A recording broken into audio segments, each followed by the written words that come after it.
नमस्कार। Technical analysis course के इस पहले एपिसोड में आपका स्वागत है। Fundamental analysis course, stock market course for beginners, the ultimate guide to mutual funds. इन 3 कोर्सेज के बाद हम टेक्निकल एनालिसिस का ये कोर्स ला रहे हैं। जब भी हमें स्टॉक मार्केट में किसी कंपनी में इन्वेस्ट करना होता है या किसी कंपनी का शेयर खरीदना होता है तो हमें सबसे पहले यही चीजें बताई जाती है कि पहले आपको एनालिसिस करना होगा। फिर हमारे दिमाग में अगला सवाल ये आता है कि एनालिसिस कैसे किया जाता है, कौन कौन से टाइप्स के एनालिसिस होते हैं और किन सिचुएशंस के लिए कौन सा एनालिसिस हमें करना चाहिए। तो आपको बता दूं कि बेसिकली 2 तरह के एनालिसिस होते हैं, टेक्निकल एनालिसिस और फंडामेंटल एनालिसिस। तो पहले टेक्निकल एनालिसिस की बात करते हैं। टेक्निकल एनालिसिस में कंपनी के शेयर प्राइस और कंपनी के वॉल्यूम का एनालिसिस किया जाता है और उनका एनालिसिस करके उस कंपनी के फ्यूचर प्राइस को प्रेडिक्ट किया जाता है। वही फंडामेंटल एनालिसिस का तरीका अलग होता है।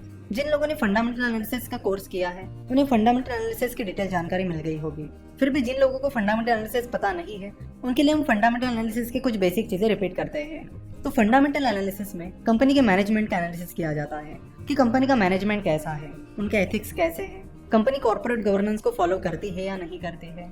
देन कंपनी के फाइनेंशियल स्टेटमेंट्स को देखा जाता है और उनका एनालिसिस किया जाता है, जैसे कि balance sheet, profit and loss statement, cash flow statement, इनका एनालिसिस किया जाता है। उसके बाद कंपनी के प्रोडक्ट्स और सर्विसेज का एनालिसिस किया जाता है कि कंपनी के प्रोडक्ट्स क्या क्या हैं, कंपनी की सर्विसेज कौन कौन सी हैं, उनकी फ्यूचर में क्या डिमांड हो सकती है, फिलहाल वो प्रोडक्ट्स एंड सर्विसेज कैसे परफॉर्म कर रहे हैं, कौन सी नई चीजें कंपनी आगे चलकर लाने वाली है। इन सारी चीजों का एनालिसिस किया जाता है। साथ ही कंपनी का वैल्यूएशन निकाला जाता है और उसके बेसिस पर डिसाइड किया जाता है कि इस कंपनी के शेयर्स को किस प्राइस पर खरीदना सही रहेगा। चलो तो टेक्निकल एनालिसिस और फंडामेंटल एनालिसिस के इस डिफरेंस को एक एग्जांपल की मदद से समझते हैं। मान लीजिए कि आप फ्रूट्स खरीदने एक फ्रूट सेलर के पास जाते हो और आप उस फ्रूट सेलर से बिना फ्रूट्स की क्वालिटी देखे और बाकी चीजें देखे उस फ्रूट को खरीद लेते हो, क्योंकि इससे पहले 5 बार आपने उस फ्रूट सेलर से फ्रूट्स खरीदे थे और आपने जितनी बार भी उससे फ्रूट्स खरीदे हैं फ्रूट्स अच्छे निकले हैं और इसीलिए आप इस बार भी बिना कुछ देखे उस फ्रूट सेलर से फ्रूट खरीद रहे हो, क्योंकि उस फ्रूट सेलर से खरीदे हुए सारे फ्रूट्स पहले अच्छे निकले थे। तो ये होता है टेक्निकल एनालिसिस, जिसमें आप पास्ट परफॉर्मेंस के बेसिस पर फ्यूचर को प्रेडिक्ट करने की कोशिश करते हो। यानी कि पिछले 5 बार फ्रूट्स अच्छे निकले हैं तो आपने ये प्रेडिक्ट कर लिया कि इस बार भी फ्रूट्स अच्छे ही निकलेंगे, इसलिए आपने उस फ्रूट सेलर से फ्रूट्स खरीद लिए हैं। वही अगर आप उस फ्रूट सेलर के पास जाते हो और आप फ्रूट्स की क्वालिटी चेक करते हो कि फ्रूट कैसे हैं, साथ ही आप उन्हें हाथ लगाकर चेक भी करते हो कि क्वालिटी भी सही है या नहीं। उसके अलावा आप फ्रूट सेलर का भी एनालिसिस कर रहे हो कि फ्रूट सेलर कैसा है, वो अच्छे फ्रूट्स बेचता भी है या नहीं, वो अच्छे फ्रूट्स बेचकर अच्छा बिजनेस करता है या फिर कुछ भी बेचकर बस पैसे कमाने की कोशिश करता है, जिस प्राइस पर वो फ्रूट्स बेच रहा है वो सही है या नहीं। ये सारी चीजें जब आप चेक करते हो तब आप फंडामेंटल एनालिसिस कर रहे होते हो।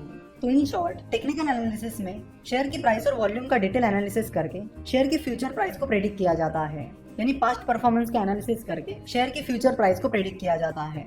वही फंडामेंटल एनालिसिस में कंपनी के financial details, valuation, management analysis etcetera, इन सब का एनालिसिस करके डिसाइड किया जाता है कि कंपनी में इन्वेस्ट करना चाहिए या नहीं। तो टेक्निकल एनालिसिस को शॉर्ट टर्म के लिए यूज किया जाता है, यानी अगर आप ट्रेडिंग करना चाहते हो या शॉर्ट टर्म के लिए शेयर खरीदने की प्लानिंग कर रहे हो तो आपको टेक्निकल एनालिसिस करना होता है, और लॉन्ग टर्म के लिए इन्वेस्ट कर रहे हो तो आपको फंडामेंटल एनालिसिस करना होता है। जाने माने इन्वेस्टर मिस्टर वॉरेन बफेट के मेंटर बेन ग्राहम कहते हैं, stock market is like a voting machine in the short run and it is like a weighing machine in the long run. यानी वो कहते हैं कि स्टॉक मार्केट शॉर्ट टर्म में एक वोटिंग मशीन की तरह है जहाँ पर बहुत सारी वोलेटिलिटी होती है, बहुत ज्यादा अनसर्टेनिटी होती है। वही लॉन्ग रन में स्टॉक मार्केट एक वेइंग मशीन की तरह काम करता है, जहाँ पर कंपनी की जो एक्चुअल वैल्यू है वो आपको लॉन्ग टर्म में दिखने मिलती है। तो टेक्निकल एनालिसिस शॉर्ट टर्म में होता है और टेक्निकल एनालिसिस की मदद से इमोशंस, साइकोलॉजी और इरेशनल बिहेवियर का स्टडी किया जाता है।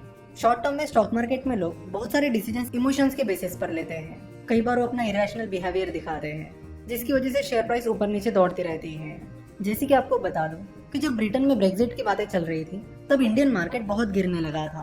अगर आप देखोगे तो ज्यादातर इंडियन कंपनीज का ब्रेक्जिट से डायरेक्टली और इनडायरेक्टली कोई लेना देना नहीं था। उसके बाद भी ब्रेक्जिट की न्यूज आते ही स्टॉक मार्केट गिरने लगा था, लगभग सारी कंपनीज के शेयर प्राइसेस गिरने लगी थी। तो शॉर्ट टर्म में ये जो चीजें होती हैं वो लोगों के इमोशंस की वजह से और लोगों के इरेशनल बिहेवियर की वजह से होती है। इसी तरह ऐसी कई सारी चीजें होती रहती है जिनका कंपनी से डायरेक्टली और इनडायरेक्टली लेना देना नहीं होता, फिर भी शेयर प्राइसेस गिरने लगती है, क्योंकि शॉर्ट टर्म में ज्यादातर लोग इमोशनली डिसीजंस लेते हैं, सोच समझ कर नहीं।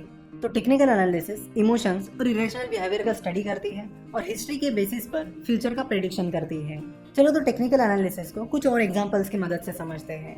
कई बार यूनिवर्सिटी एग्जाम्स में या कॉलेज एग्जाम्स में बहुत सारे स्टूडेंट्स पहले पिछले क्वेश्चन पेपर्स का एनालिसिस करते हैं कि कौन कौन से क्वेश्चंस रिपीट हुए हैं, और जो क्वेश्चंस पिछले 3-4 सालों से लगातार रिपीट हो रहे हैं वो उन पर ज्यादा फोकस करते हैं। वो सोचते हैं कि ये कुछ स्पेसिफिक क्वेश्चंस पिछले 3-4 सालों से लगातार आ रहे हैं, इसलिए ये क्वेश्चंस इस बार भी जरूर आएंगे। तो उन्होंने ये जो प्रेडिक्शन किया है कि ये क्वेश्चन इस बार आएंगे, ये टेक्निकल एनालिसिस के बेसिस पे किया है। उन्होंने पास्ट परफॉर्मेंस देखा और उसके बेसिस पर फ्यूचर परफॉर्मेंस को प्रेडिक्ट किया। उन्होंने देखा कि पिछले 3-4 सालों से लगातार ये क्वेश्चंस पूछा जा रहा है, इसलिए संभावना है कि इस साल भी ये क्वेश्चन रिपीट होगा। तो टेक्निकल एनालिसिस बिल्कुल यही करता है, पास्ट परफॉर्मेंस के बेसिस पर फ्यूचर को प्रेडिक्ट करता है। अब जरूरी नहीं है कि वो क्वेश्चन एग्जाम में आएगा ही आएगा, वो क्वेश्चन एग्जाम में आ भी सकता है और नहीं भी आ सकता है। तो इसी तरह टेक्निकल एनालिसिस की भी कोई गारंटी नहीं होती कि वो काम करेगा ही करेगा, वो बस एक प्रेडिक्शन देता है जो सही भी हो सकता है और गलत भी। चलो टेक्निकल एनालिसिस का और एक एग्जांपल लेते हैं।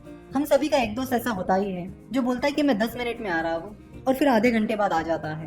तो शुरुआत में 1-2 बार जब आपका वो दोस्त आपसे कहता है कि मैं 10 मिनट में आ रहा हूँ और आधे घंटे बाद आता है, तो उसके बाद से अगर आपका वो दोस्त आपको नेक्स्ट टाइम बोलता है कि मैं 10 मिनट में आ रहा हूँ, तो आप पहले ही दिमाग में प्लान करके रखते हो कि आपका ये दोस्त आधे घंटे बाद आएगा और आप उसके अनुसार अपनी प्लानिंग करते हो। तो अगेन आपने ये जो डिसीजन लिया है वो टेक्निकल एनालिसिस के बेसिस पर लिया है। तो ये था टेक्निकल एनालिसिस का इंट्रोडक्शन। नेक्स्ट पार्ट में हम टेक्निकल एनालिसिस की हिस्ट्री के बारे में बात करेंगे, उसके बाद हम जापानीज कैंडलस्टिक चार्ट के बारे में बात करेंगे और उसके अलग अलग टर्मिनोलॉजीज के बारे में भी जान लेंगे। तो आज यहीं पे रुकते हैं और आशा करते कि आपको टेक्निकल एनालिसिस क्या होता है ये समझ में आया होगा। तो नेक्स्ट लेक्चर से हम टेक्निकल एनालिसिस को शुरुआत करेंगे। स्टॉक मार्केट, म्यूचुअल फंड और फाइनेंस के बारे में और जानकारी के लिए आप हमारी वेबसाइट www.finnovations.com विजिट कर सकते हो। आप हमें इंस्टाग्राम पर भी जरूर फॉलो करिए, वहाँ पर हम कई सारे इंटरेस्टिंग ग्राफिक्स और इमेजेस अपलोड करते रहते हैं। हमसे जुड़े रहने के लिए आपका बहुत बहुत धन्यवाद।